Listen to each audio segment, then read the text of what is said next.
Hello, I'm Ryan Chan, the CEO and founder of UpKeep. Today we're going to take a closer look at age-related equipment failure, a common yet critical issue for maintenance and operations teams. We'll explore the types of equipment typically affected, the strategies for preventing such failures, and how shifting to condition-based maintenance can be a game changer. By the end of this video, you'll be equipped with new insights to keep your machinery operational for longer. Let's get started.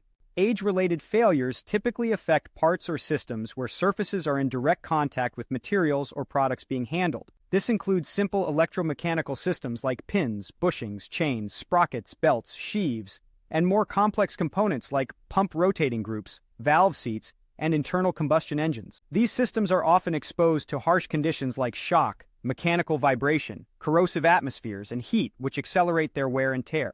So, how do we tackle these inevitable age-related failures? One common method is through scheduled restoration or overhaul tasks. This approach involves setting up tasks in a CMMS to restore equipment before failure occurs. For example, if a gearbox in a production unit usually lasts 24 months, a maintenance task might be scheduled to replace it before reaching this age to prevent a breakdown.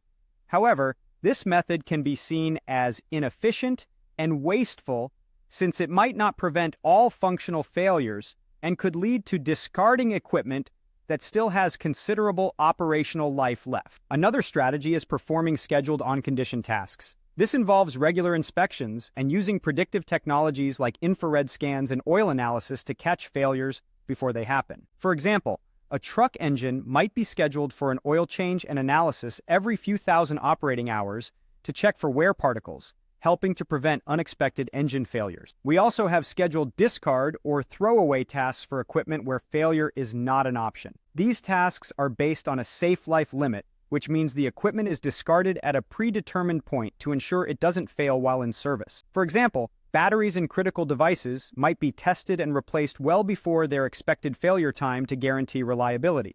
Now, let's discuss creating maintenance schedules and why shifting to condition-based maintenance can significantly improve your operations.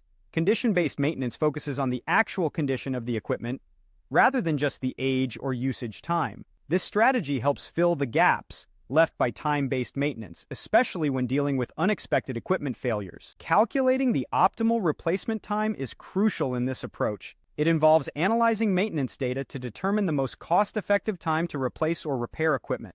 This not only helps in addressing age-related failures more effectively, but also optimizes the operational efficiency and longevity of the equipment.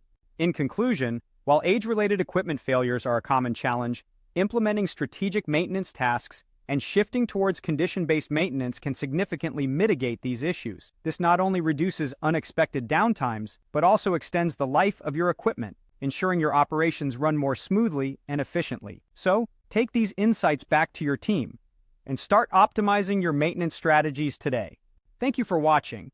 We've covered age-related equipment failures, strategies to prevent them, and the benefits of shifting to condition-based maintenance. Remember, the key is to focus on the actual condition of the equipment rather than just the age or usage time. If you found this video helpful, please subscribe to our channel for more insightful content. For more information, visit our website at upkeep.com. Stay tuned for more and keep your operations running smoothly.